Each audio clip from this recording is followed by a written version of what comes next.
আসসালামু আলাইকুম।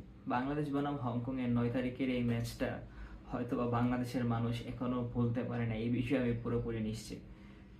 এরকম একটা ম্যাচেও যে হারা যায় সেটা বাংলাদেশ বনাম হংকং এর ম্যাচটা দেখলেই বোঝা যায়। আমি যখন ম্যাচটা দেখতেছিলাম তখন আমার খুব করে মনে পড়তেছিল ২০২২ সালে সেই বিশ্বকাপের কথা। ৯ ডিসেম্বর ২০২২ সালে যখন ব্রাজিল এবং ক্রোয়েশিয়ার খেলা হচ্ছিল, তখন ব্রাজিল ঠিক এভাবেই হেরে গিয়েছিল। লাস্ট ম্যাচে একেবারে ম্যাচের অ্যাডেড টাইমের লাস্ট পর্যায়ে ব্রুনো পেক্টোভিচ একটা গোল দেয় এবং সেই গোলের মাধ্যমেই ব্রাজিলের সেই কোয়ার্টার ফাইনাল থেকে বাদ পড়তে হয়। সেই সময় নেইমার যেভাবে কান্না করতেছিল, কান্নায় ভেঙে পড়ছিল মাঠে বসে, তার চোখ দিয়ে অশ্রু পড়তেছিল, সেই ছবিটা আর হামজা চৌধুরীর সেই ম্যাচের শেষে বসে থাকা ফাহমিদুলের চোখ ভেজা পানি গড়াগড়ি করতেছিল তিনি রীতিমতো মাঠে, সামিদ সোমের চোখ থেকেও পানি আসা আসা ভাব। এই বিষয়গুলো একেবারেই সেই ব্রাজিলের বিশ্বকাপের কথাটা আমাকে মনে করাই দিল। নেইমার এবং হামজা চৌধুরীর যে মাঠে বসে থাকার যে স্মৃতিটা, এটা একই সুতায় গাঁথা। নেইমারও সেদিন বিশ্বাস করতে পারছিল না যে এভাবেও ম্যাচ হারা যায়। আজকে হামজা চৌধুরীও ওই জিনিসটা বিশ্বাস করতে পারতেছে না যে এভাবেও ম্যাচ হারা যায়। ম্যাচ হারারও তো একটা মানে কারণ লাগে ভাই, এই কারণটা পুরোই একবারে কি বলবো, ডিফেন্সের ভুল। ডিফেন্স যে এভাবে আর ৩০টা সেকেন্ড যদি ধরে রাখতে পারতো তাহলেও তো ম্যাচটা ড্র হইতো, এইটাও পারে নাই। ৩০ সেকেন্ডের মাথায় একবারে লাস্ট ৩০ সেকেন্ডে বাংলাদেশ একটা গোল খায় এবং গোল খাওয়ার পর ম্যাচটা হংকংয়ের হাতে চলে যায়। এবং এইভাবে যে গোল খায় এবং ওখানে উপস্থিত দর্শকে কেউ এটা এক্সপেক্ট করে নাই, বাংলাদেশের ফুটবল ফ্যান কেউ এটা এক্সপেক্ট করে নাই, এমনকি ফুটবলাররাও এটা এক্সপেক্ট করতে পারে নাই যে এভাবে একটা গোল তারা খাবে লাস্ট ৩০ সেকেন্ড আগে। এবং গোলটা এমন ছিল যে কানের পাশ দিয়ে একটা বন্দুকের গুলি চলে গেল এবং আমরা টেরই পাই না। এবং আমি শিওর যে ম্যাক্সিমাম দর্শক যারা গ্যালারিতে ছিল ওরা টেরই পায় না যেভাবে গোল করছে এবং এটা গোল হয়েছে। অনেকেই ভাবছিল যে ম্যাচটা ড্র হয়েছে, বাট ৩০ সেকেন্ড আগে সেই গোলটা খাওয়ার পর বাংলাদেশের পুরো দর্শক এবং ক্রিকেটার এবং ফুটবলাররাও ভেঙে পড়ছে। এবং আমি এই বিষয়ে শিওর যে অনেকেই হয়তো বিশ্বাস করতে পারে না যে আমরা ম্যাচটা হারছি এবং এভাবেও ম্যাচ হারা যায়।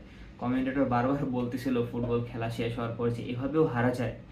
হ্যাঁ দেখুন, সবসময় যে আপনার লাক ফেভার করবে বা সবসময় যে আপনি জিতবেন এমনটাও না। এবং বাংলাদেশের ক্ষেত্রে সেই একই কাণ্ডটাই হয়েছে যে বাংলাদেশের লাক ছিল না বলতে গেলে। এবং আমার মতে এই ম্যাচ থেকে বাংলাদেশে যতটুকু হারিয়েছে তার চেয়ে বেশি প্রাপ্তি বাংলাদেশের আছে, কারণ বাংলাদেশ তার বেস্ট প্লেয়ারগুলোকে দেখতে পারছে এবং বাংলাদেশের সেরা প্লেয়ারগুলো যখন একসাথে মাঠে নামে তখন বাংলাদেশ যে কতটা ভয়ঙ্কর হয়ে উঠতে পারে সেইটার এক ঝলক আমরা দেখতে পারছি এই ম্যাচে।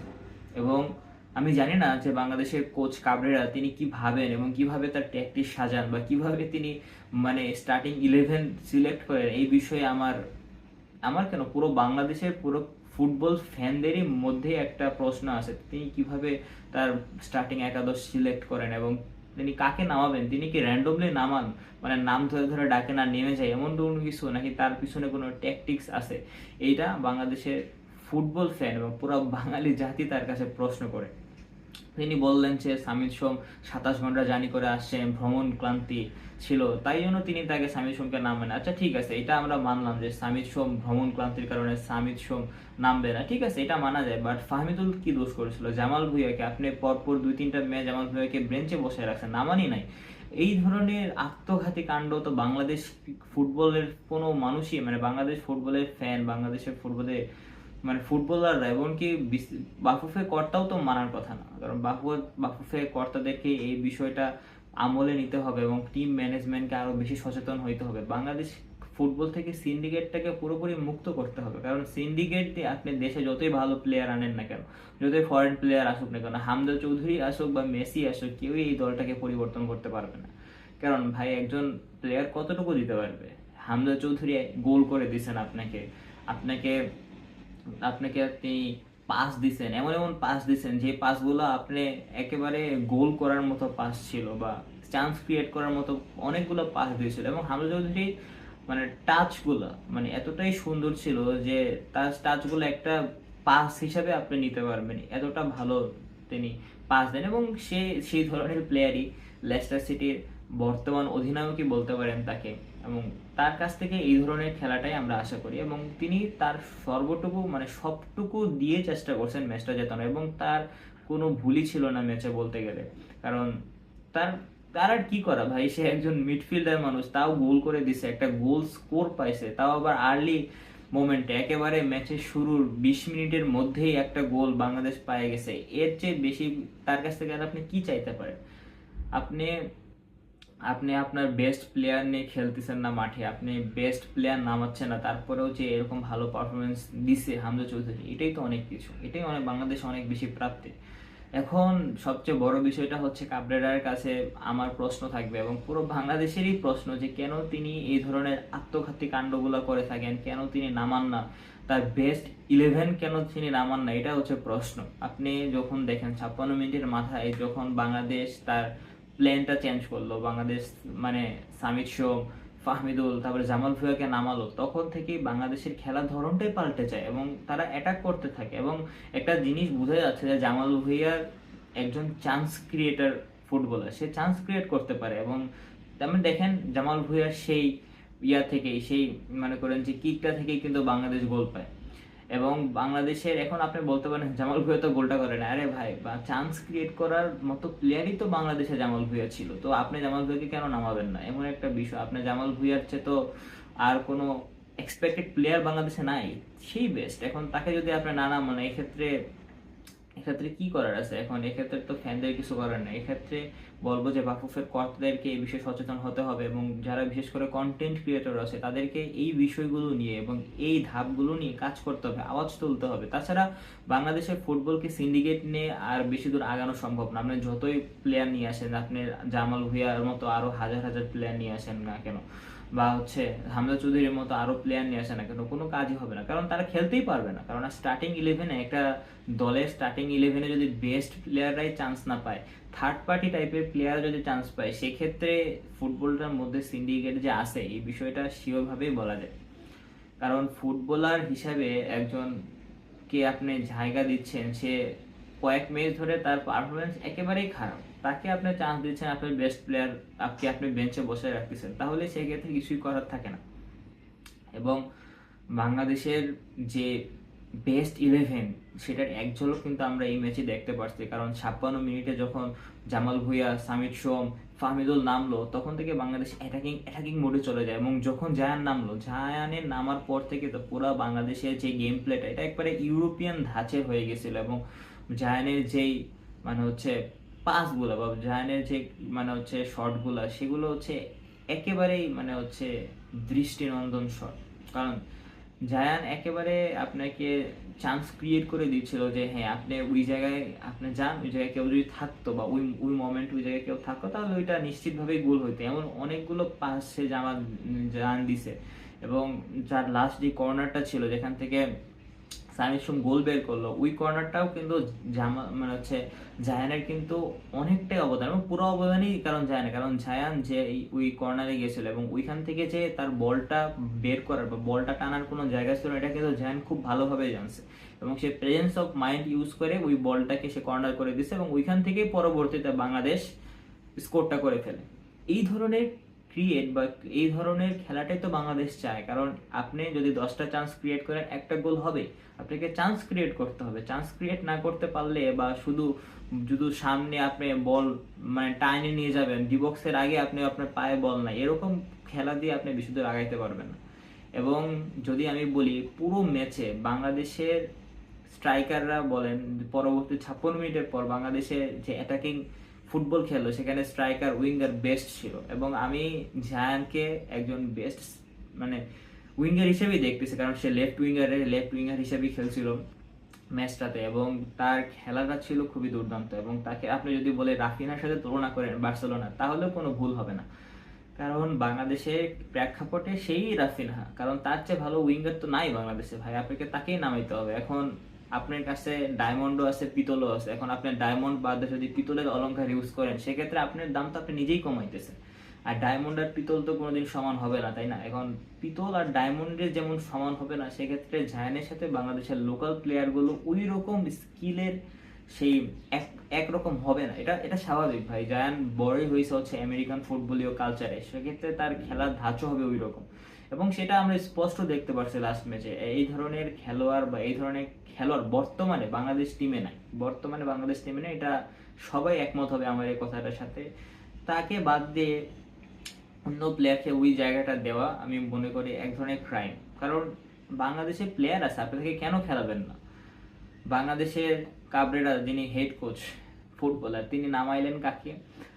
তিনি তিনি তার মনে করেন যে মানে মুখস্থ বিদ্যা বা মুখস্থ প্লেয়ারদেরকে নামাইলেন হচ্ছে আপনি হচ্ছে বিভিন্ন ধরনের থার্ড পার্টি যে প্লেয়ারগুলোকে, বলবো আমি নাম নিতে চাচ্ছি না, তারপরেও থার্ড পার্টি প্লেয়ারগুলোকে আপনার নামায় যদি আপনি ক্রিকেটের উন্নতি করতে চান, সেক্ষেত্রে আমি মনে করি না এই ক্রিকেটের উন্নয়ন আদৌ কি সম্ভব না, এটা নিয়ে প্রশ্ন থাকে।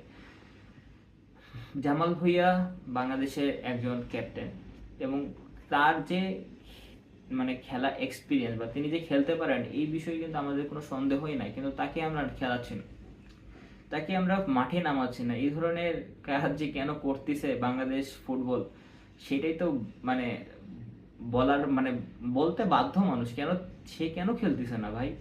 তার মতো একজন প্লেয়ার, বাংলাদেশের ক্যাপ্টেন, সেই খেলতেছে না মাঠে, তাহলে এটা কি হয়? এটা তো হচ্ছে না। কারণ জামাল ভুঁইয়া চান্স ক্রিয়েট করতে পারেন, এই ধরনের প্লেয়ারকে আপনি মাঠে বসায় রাখলে তো হবে না। হামজা চৌধুরী আর কতটুকু আপনাকে দিবে? আপনি যদি রেটিং পয়েন্টের দিকে চিন্তা করেন, দেখেন বাংলাদেশে শুধু ওই এক হামজা চৌধুরী আর হচ্ছে মোরসালিন, এই দুইজনের রেটিং পয়েন্টই হচ্ছে আপনার ভালো। তাছাড়া সবগুলো মানে প্রত্যেকটা প্লেয়ার রেটিং পয়েন্ট হচ্ছে অ্যাভারেজ, আপনি অ্যাভারেজও বলতে পারবেন না, বিলো অ্যাভারেজ টাইপের মানে হচ্ছে প্লেয়ারকে নিয়ে আপনি খেলতেছেন আপনার বেস্ট প্লেয়ার থাকা সত্ত্বেও। হ্যাঁ, এমনটা হয়তো যে আপনার কোনো বেস্ট প্লেয়ারই নাই, সেক্ষেত্রে আপনি যদি খেলাইতেন সেক্ষেত্রে ঠিক ছিল, বাট আপনার কাছে বেস্ট প্লেয়ার আছে, তারপরেও যদি আপনি আপনার বেস্ট প্লেয়ার রাইখে আপনার মুখস্থ বিদ্যার প্লেয়ার খেলান, তাহলে তো এটা হচ্ছে না, তাহলে তো ফুটবলের উন্নতি হবে না, এটাই স্বাভাবিক।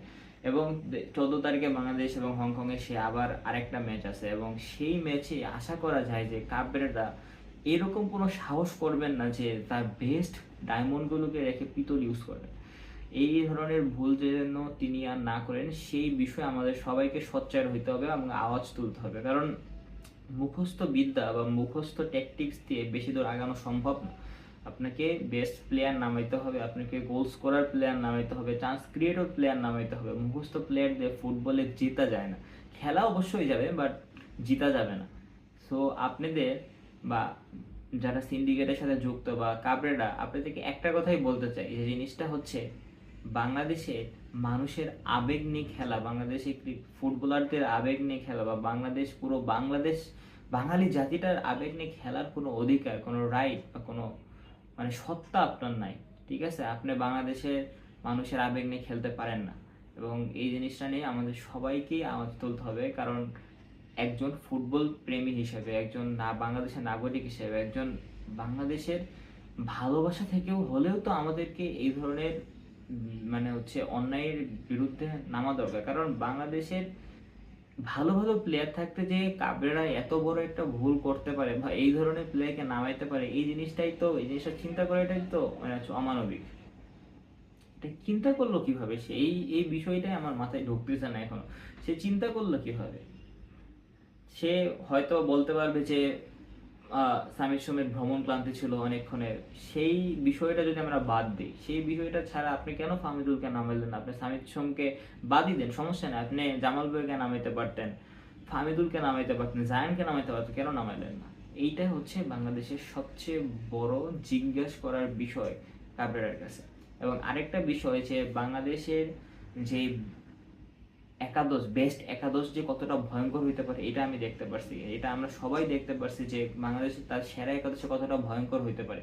এবং আমি আশাবাদী যদি বাংলাদেশ তার সেরা একাদশ নিয়ে 14 তারিখের ম্যাচে নামে, অবশ্যই বাংলাদেশ গেইন করবে এবং অবশ্যই একটা ভালো ফলাফল আমরা আশা করতে পারি। কারণ বাংলাদেশে রান মানে গোল স্কোর করার মতো প্লেয়ার আছে, গোল স্কোর তারা করতে পারে, সেক্ষেত্রে বাংলাদেশের পিছিয়ে থাকার কোনো কারণে আমি দেখতেছি না। কারণ পুরো হংকং বাংলাদেশে 9 তারিখের ম্যাচে আমি এমন কোনো হংকংয়ের প্লেয়ার দেখি নাই যে সে একবারে ডিবক্সের সামনে এসে একটা পুরো একটা জাদুকরি একটা গোল দিবে, বা জাদুকরি ভাবে মেসির মতো জাদুময়ী ফুটবল খেলে যে একটা গোল করবে, এমন কোনো প্লেয়ারই ছিল না তাদের, এবং তারা করতেও পারে না এমন কাজটা। তারা যে 4টা গোল করছে, 4টা গোলই ছিল হচ্ছে ডিফেন্ডারদের ভুল, এবং ডিফেন্ডাররা সেক্ষেত্রে 100% দায়ী। আপনি ডিফেন্ডারদেরকে সেক্ষেত্রে 100% দায় দিতে পারবেন যে কেন তারা এই ধরনের ভুল করলো, কারণ তাদের এই ধরনের ভুল করার কথাই না। এই ধরনের ভুল করলে আপনি ম্যাচ হারবেন, ম্যাচ কেউই বের করতে পারবেন না এই ধরনের ভুল থেকে, এটাই স্বাভাবিক। কারণ ম্যাচ জেতার জন্য যে আপনার উদ্দীপনাটা লাগে, এই ধরনের উদ্দীপনাটাই আপনার ছিল না। এই ধরনের উদ্দীপনাটা আপনাদেরকে আনতে হবে, এই ধরনের উদ্দীপনাটাই বাংলাদেশের ডিফেন্ডারদেরকে আনতে হবে। এটাই আমাদের দায়িত্ব এবং এটাই আমাদের করতে হবে। কারণ এই ধরনের ম্যাচে হারা মানে, বা ডিফেন্ডারদের এরকম আত্মঘাতী ভুল করা মানেই হচ্ছে ম্যাচ হারা। কারণ আপনি ব্যাকপাস থেকে গোল খাচ্ছেন ভাই, এর থেকে মানে কি বলবো, মানে এর থেকে দুঃখের বিষয় আর কি হইতে পারে। সো আমি আশা করব যে বাংলাদেশ 16 তারিখের ম্যাচে তার যে ভুলগুলো হয়েছে সেই ভুলগুলো শুধরাবে, এবং ডিফেন্ডারদেরকে আরও বেশি মনোযোগী, বা ডিফেন্ডারকে আরও বেশি কার্যকর করতে হবে। তাদের সিলি যে মানে সামান্য মানে হচ্ছে একেবারে বাচ্চা সুলভ ভুলগুলো থেকে তাদেরকে দূরে আসতে হবে, এবং বাংলাদেশের বেস্ট 11 নিয়ে স্টার্টিং 11 শুরু করতে হবে।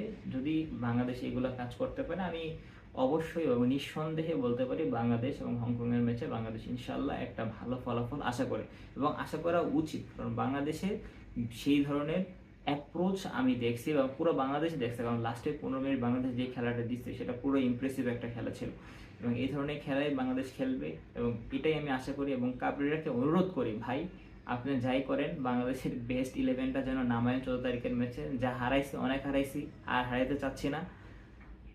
এটাই সবার কাছ থেকে আপনার কাছে আবেদন, যে প্লিজ আর কোনো এক্সপেরিমেন্ট করেন না, মুখস্থ বিদ্যা আর ঝাইরেন না। অনেক ঝাড়ছেন, অনেক খেলছেন আবেগ নিয়ে, আর খেলেন না।